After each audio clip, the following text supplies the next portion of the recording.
Scott and John from the Mercenary Miniature YouTube channel, and we're back for another 6th edition battle report. This is coming to the end of our campaign, and this is going to be our last Rogue Army battle, sadly. But we have got a good one tonight. We've probably got one of the better Rogue Armies against probably the worst Rogue Army for this evening. So Scott's going to be on the Dwarves tonight, and he is with Ragnar. Ragnar's been pretty successful in the campaign, hasn't he? He's got a good number of wins. Yeah, it's quite fitting as well because he was the preliminary one, so he was at the very beginning, and he's going to be in the and very last. Nemesis at the very beginning's dead as well. That's true. Killed by the army that he's about to face. Yeah, actually. killed by the man he's up against. So I don't know why he's holding such a grudge, really. But I'm going to put it down to like dwarven racism. He's just seen weird big monsters. Yeah, he's still thinking demons. Yeah. And I am on the lizards tonight. We've got Ataq Chor, the old blood. He's come out tonight. We've changed our lists up pretty well, so it should be a good battle. It is on the road, and I do enjoy playing the Zandri road because I like the deployment and the scenario, so we will be playing that. Basically, it's 200 points for each half the road. Where your character or your lord dies, you obviously get 100 points for the general, and then if whoever holds the token at the end, they get an extra 100 points on top.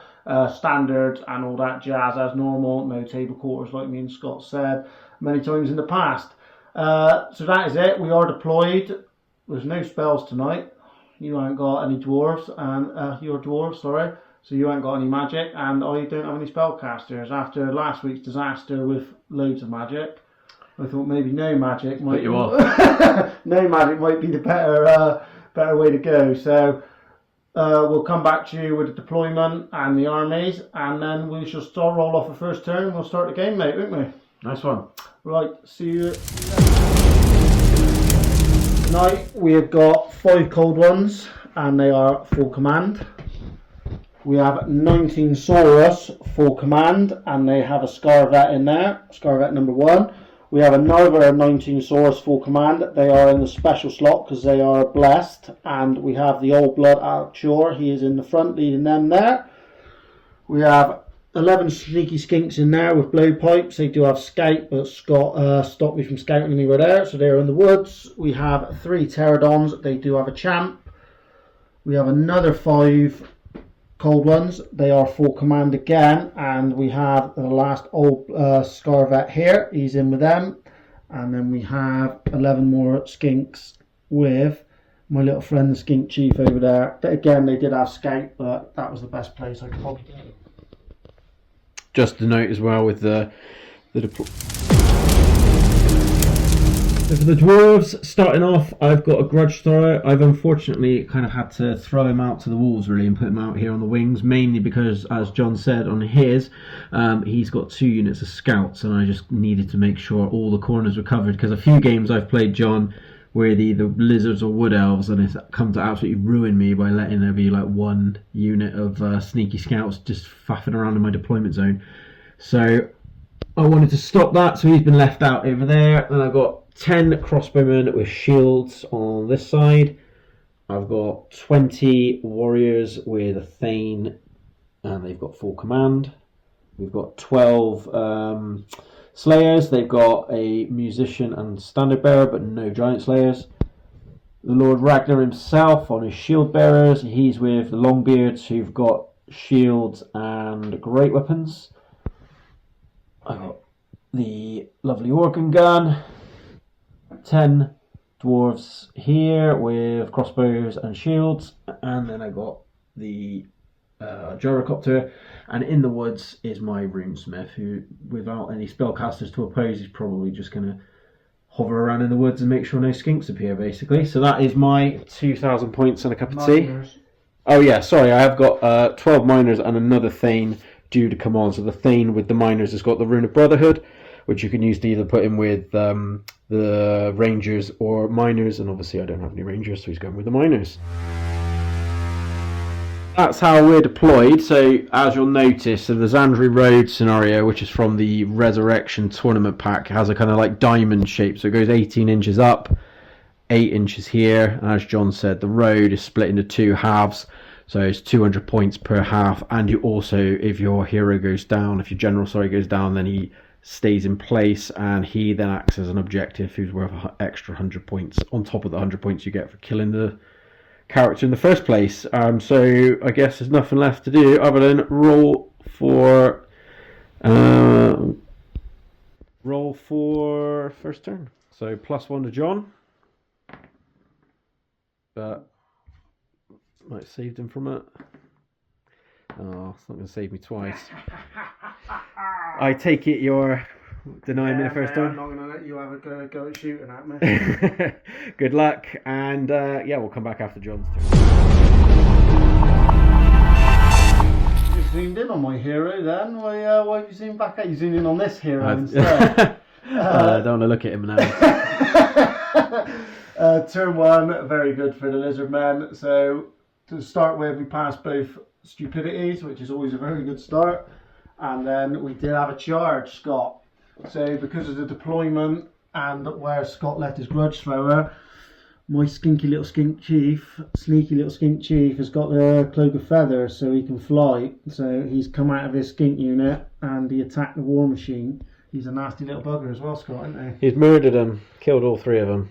So everything else moved up. Just more annoying is I had the rune that makes him unbreakable one. Oh, the unbreakable one. I was hoping, because that's why I thought I'd leave him out, because I thought if you send a unit at them, they'll just get stuck there all game. Yeah. But no, you've just killed him. Never mind. Everything else just made a full court press. It literally went forward as far as it could, barring the pterodons who come over here, because I don't want that gyrocopter just burning my source if I can help it. And then in the combats, like we said, this little hero over here, he has got the Mark of Sotek, which you can give skink chiefs, and he's got double hand weapons, so he's got 5 attacks. Done 4 hits, didn't he? Yeah. 4 hits, 3 wounds, no saves. So he's the hero of the hour thus far. On to the Dwarves at turn 1. Not a terrible turn for the Dwarves, considering I got battered in the first turn for the Lizards. So I wouldn't really in line with any great shots, and just to make sure I don't get pulled about too much in the next turn, the crossbows have had to give up any shooting just to move up to support. My main blocks have just formed a solid line on the front there. I've got nothing over on this flank now, so I've had to kind of abandon that one. And old whirly bird over here has moved up to just be a pain in the ass on the side of the cold ones. Shooting, most of my stuff couldn't shoot. The gyrocopter blasted off some flames, only got 1 wound, and John saved that one, so he didn't do anything over here. But the organ gun did risk a long range shot onto these. He only got 4 hits, but he did do 4 wounds, and he was just about in range, so that's not too bad. Not quite enough for a panic, but it's a nice start. And on to John's turn 2.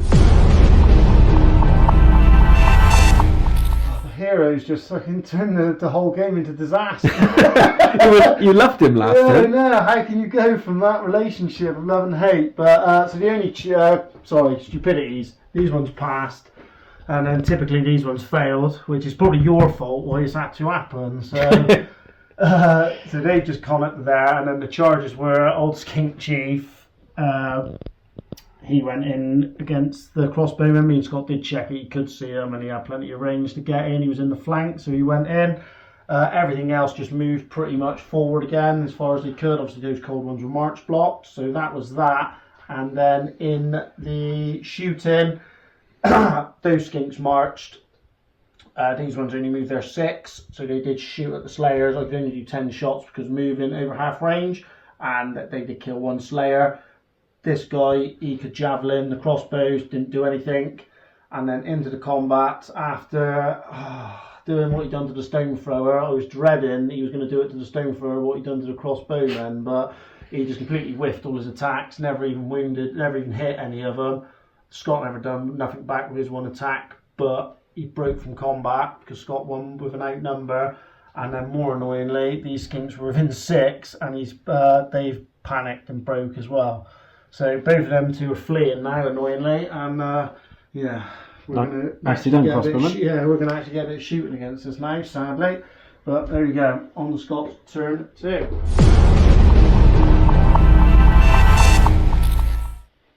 Another pretty good turn for the Dwarves. Just waiting for, sort of trying to chip away and hope that line doesn't take me apart. My blocks in the centre held, as did the crossbows this time, so I needed some shots in. he came up out of the woods, the runesmith, just to try and be a bit of a pain if my shooting went wrong, and try to sacrifice himself to buy me another turn. And the miner showed up thanks to the drill, giving me a re-roll for the champion, because otherwise they would have only rolled a 2. And the gyrocopter flew up to here. In the shooting phase, I started off strong with a nice organ gun blast, which did 6 shots and did 4 wounds. So there's only one guy left, although he has passed his panic, so he is still a threat. And then these 10 here fired into the pterodons to try and buy the organ gun another turn. They've killed nothing because they didn't hit anything. I think they only hit once and then didn't do a wound. But the gyrocopter managed to burn one to death. Unfortunately, they didn't flee.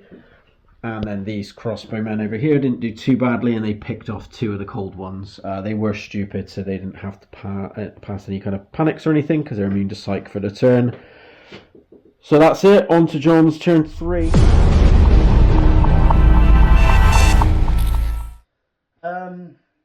Yeah, I suppose it was a better turn. Turn 3, not exactly what Grudgingly. we wanted to do, but begrudgingly. Things got done, things didn't rally, things fled.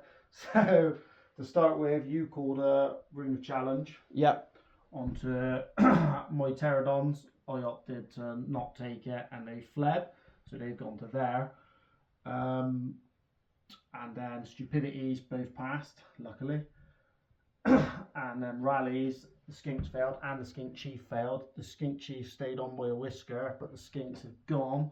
So that's a bit annoying, because I wanted someone to come over here and start peppering these miners, but that was that. The charges that went in were Cold One 1 and Cold One 2. And the rest of the movements, both the Sauruses shuffled up and the Skinks come up. And then in the shooting, the Skinks shot at the Slayers again. 8 could double tap, 3 couldn't because they didn't have the range. So in the end, I had 19 shots and only killed 3 Slayers. So not the best, but there you go. I suppose that's about average. I didn't complain too much. And then in the combats, I've done this one first. I was a little bit nervy about it, and he gave me good reason to be, because he fluffed his attacks pretty well. I only managed to kill 1. Luckily, Scott didn't do anything back, and then it was a tie combat because he outnumbers me. And then in this one again, even with the Scar Vet, we only done 3 wounds over here to the crossbowman, and Scott didn't do anything back, so I done 3 wounds with a banner. Scott outnumbered me, but he did roll a 9. They broke. These guys here stayed where they were 2. They didn't panic, and I ran them down and it's just gone to there. So, like I said, a fairly-ish successful turn 3. Still got a gyro and some of those crossbows and some miners in the bum, but there you go. We shall see what we can do over to Scott's turn 3. Turn 3 for Dwarves. Again, not going too badly. The Slayers had to charge the Skinks, otherwise they were just going to get mown down slowly. The Skinks have obviously very sensibly fled and got miles away. Has left my Slayers a bit exposed, but I can't afford it. I get chipped away piece at a time until I'm gone. The rest of my army kind of held firm. I did swap around, so Ragnar's jumped into that unit just because I know there's a very nasty old blood in that one, and he's got a better chance of pinning him down than his poor Thane over here. So I'd rather take some damage. I've just realised as well, I'm an idiot. I've got the banner that gives me 5-up saves on the Longbeards, anything within 6. So I would have actually got some saves on these, but never mind, that's my own fault. In the shooting phase, it was a bit rubbish really. The crossbowman over here only plinked off one of these, and the steam gun, I got massive 14 hits and I only did 3 wounds, and then John rolled 3 6s and saved all of them, so they were loving the steam of Lustria coming back to bathe them. So you might wonder why I thought it was a good phase, seeing as everything pretty much went terribly, apart from my lovely crew over here. They smashed the Cold One Knight to death, and they've survived to live another day. So Not a bad turn 3, and now I think the trap, the noose is closing. We shall see what John can do with this turn 4. Cheered up a bit now. Oh, vicious turn for the sore ass, isn't it? Right, so charges were... stupidities passed. Charges were... These guys went into the Slayers. These guys went into the big block that had the Lord in. They were both easily in. Rallies, so this guy did rally. He's back in the game. These did rally. Sadly the Pterodons didn't, but they only went to Epoxy 5, so they've just come up to there. These cold ones here reformed, and then I did have a magic phase, even though I didn't have any casters this time, Scott. So the cold ones had the banner of Huenchi. You didn't really were aware of that one, were you? I just assumed it was a bound item. Never bothered to look at it. Yeah, but it's not a bound item. There was one we had, like, not that we'd done it, but there was a synergy between the Oathstone and obviously my guys. Scott obviously didn't want to pop the Oathstone when these charged him because I wasn't in the flank or anything, and you have to stay where you are, so it wouldn't have benefited him. When these guys did go in with the banner of Fuenchi, it does state on there that you're not allowed to do any charge reactions, but the Oathstone is a charge reaction. You declare the Oathstone, so a bit of a funny synergy there. Obviously I'm not I could have been real gamey, couldn't I, Scott, and started throwing my toys out the pram, but I'm a nice bloke, so... Well, as you can see, it's not benefiting me anyway. So. I was pretty certain my boys were going to get the business done anyway, so which they did. So then on to the combats. Obviously there was no shooting because the skinks just rallied. These guys here, with the Scimitar of the Sun and all their attacks, I didn't even manage to kill 5 Slayers, annoyingly. I thought I was going to do better than that. But obviously Scott didn't get any attacks back. They're unbreakable, they've held there. And then in this one over here, luckily my sources pulled all the weight, didn't they? Or your bad saves. Yeah, 5 failed saves against just the regular warriors. The sources did have the Mark of Sotek, and obviously my general had the Mark of Sotek as well. So the sources with the extra attacks, they ended up doing 5 wounds for Scott's poor saves. He's got the Reverend Blades of Zunky, so he's got no saves, but he only killed 2, annoyingly, even with 6 attacks on the charge. The Cold One Riders, the Scarvet whiffed all his as well, didn't he? I think he only killed 1, even though he's got 5 attacks. And then with the Oathstone, you had to call a challenge, didn't you? I did. Which I duly took with my Cold One champion. There's not much left of him, is there? No. So I took it with the Cold One champion. Scott did butcher him for 4, didn't you? So that did bring the combat a little bit in line. I killed 9, you done 4 there. As soon as you still had your ranks in that, you were down by 6, was it? Yeah. So it would have been a 4 to stay on his leadership 10. He rolled an 8 and they were gone. And I opted to chase with both. The Cold Ones ran him down and have ran off the table, and that is where he's dead, and that is obviously token for 100 points where he is. I'm not sure I should try and reclaim him, to be honest, because he soiled himself by running away, so... To be fair, Ragnar's been a bit of a coward anyway. Remember those nights when he was stubborn with the hammerers? Yeah, he ran away in that one as well. He ran away in that one on Stubborn 10 or Stubborn 9, whatever it was, so maybe he does just need to be soiled and left in the borderlands, never to be heard of again. But yeah, so pretty successful. Turn 4 for the dinos, on to Scott, and he's got a couple of charges and annoyingly an organ gun.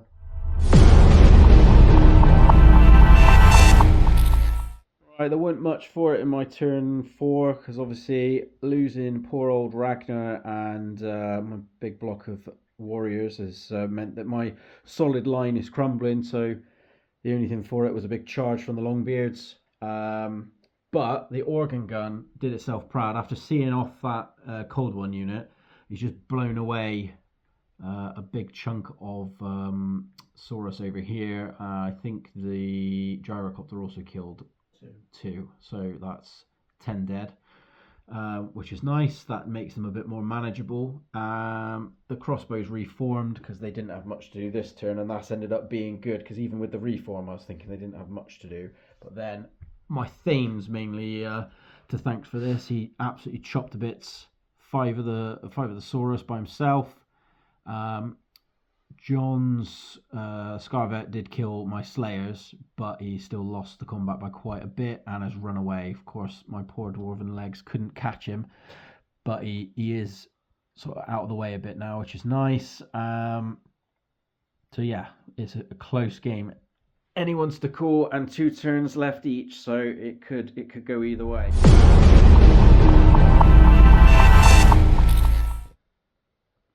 Turn 5, pretty quick one, mate, wasn't it? Yeah. So just a fair bit of deliberating what we were going to do. There was no charges.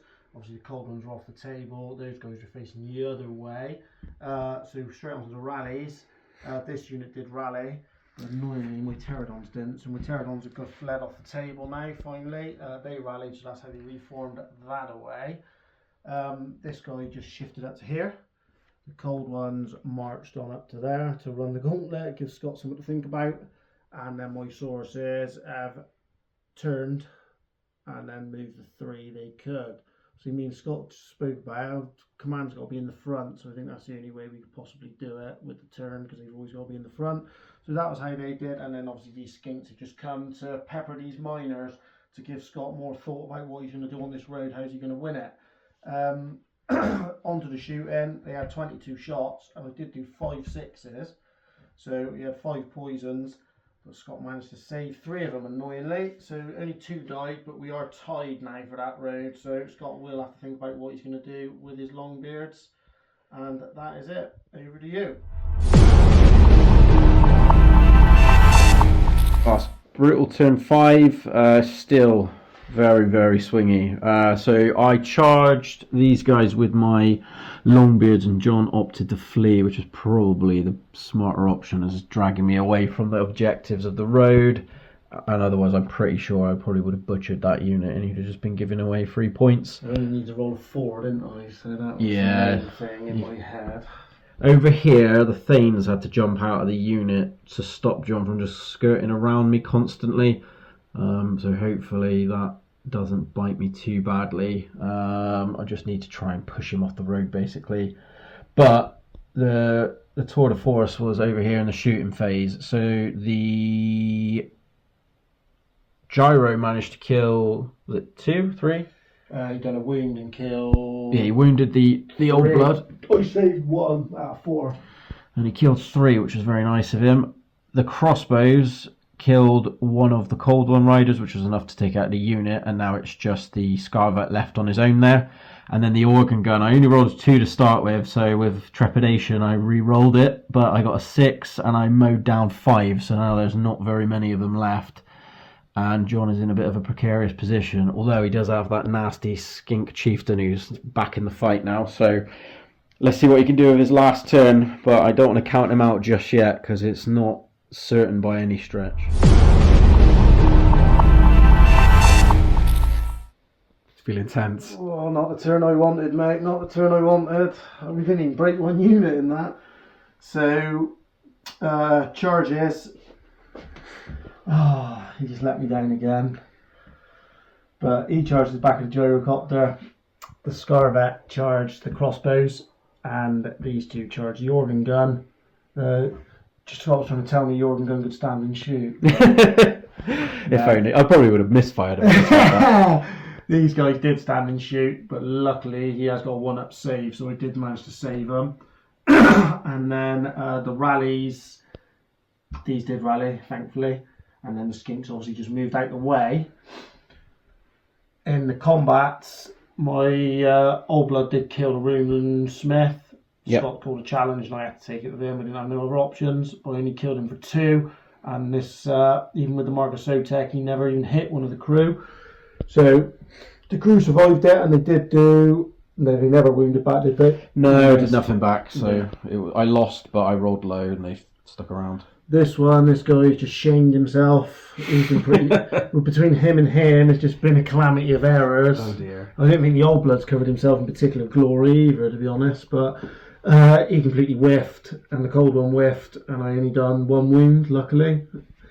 And then Scott didn't do anything back, so tight combat, outnumber 1 wound. And then this guy over here, he did wound the gyrocopter in the end. Yeah. So he didn't do his job, but he did do a wound, and you wounded me back annoyingly. So with the outnumber, Scott did win by 1, and I rolled a 7. So he broke. Scott was debating whether to chase, so I'm going to tell him. It was the last turn, he was dead anyway. But in the end, Scott realised his error of ways, and he did roll to restrain, annoyingly for me. So it's down to the Dwarves. Let's see what they can do. There's going to be quite a lot of points they can take over. So over to Scott. Oh, it's too bloody close to call now. Last turn, unfortunately, I finally started whiffing some dice rolls, and my poor Thane, he couldn't replicate the success before. So that was a tied combat. I did kill 2, John killed 3, and he did 3 wounds on my champion. Oh, sorry, 4 wounds on my champion. Yeah, done 2 and then 4 wounds on the champ. So yeah, they didn't get the decisive crushing of the Saurus that I was hoping for. Over here, my organ gun is dead. And unfortunately, after surviving the fight, they ran because I double sixed a panic test, which is a bit annoying. So you were just bigging them up, weren't you? So Yeah, I was thinking they've done it, but no, it's all gone wrong. The gyrocopter's grabbed the road, and he's grabbed Ragnar's body, even though Ragnar didn't deserve it because he lost our race. So, but yeah, it's pretty close. So we're going to total it up. If that combat there had broken, I'd be pretty certain of a dwarf win, but I think it might be a draw. We'll come back and let you know. Right, the totals are in, John, and what is it? Good game, sir. You scored a 14-24 with what you killed. You had 1 banner with these guys, and then 300, 200 for the road, 100 for poor old Ragnar. The gyrocopter holding both there. This one was a tie, 11-11, and yeah, a few. Well, this one let you down a little bit because I ended up scoring 13-60 with just your general, and the Unitosaurus had 1 banner from the original combat. So yeah, a very close draw. Probably felt like that in the end, or not? Do you feel a little bit?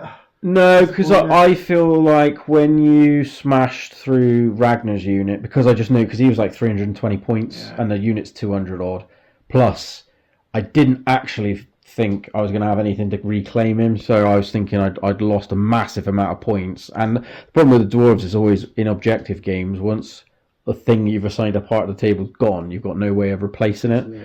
The miners unfortunately never really got to make much of an impact, but yeah, I think that was pretty much, it felt like a draw, because it was just bloody both ways. We both, well, I suppose in the first combat originally you probably overrolled, didn't you, when you broke them? So then in the second one, it sort of evened itself out, didn't it? But yeah, and same with your guys, like they smashed through, but then the amount of firepower hitting them really. Gun was brutal this game. I think you had, considering as well, you got such early charges and you took out my grudge thrower. My shooting still did quite well, even though I didn't have very much of it, because I lost the crossbows over here quite soon. That turn 2 stupidity messed me up a bit. Oh yeah, because the crossbows ended up killing a few as well. And I knew having the banner of Winchy, it didn't really bother me. As soon as I ran through stuff, I knew I was just going to be able to reform and start trying to hit you other places. And then obviously the other unit getting mulched, but that's 500 points on cold ones, and they didn't really do a massive amount, to be honest. I think they pretty much let you down in the first game of the campaign as well. When you were against the Chaos, they ended up getting nothing, just nothing. Well, and thrown away. Champion not killing the organ. It's that low save. The low save and the not very fast, plus the stupidity, just makes them a liability most of the time. The champion not killing the organ gun, and if that was gone when my units ran through, I saw us on the ground absolutely ripped to pieces by it.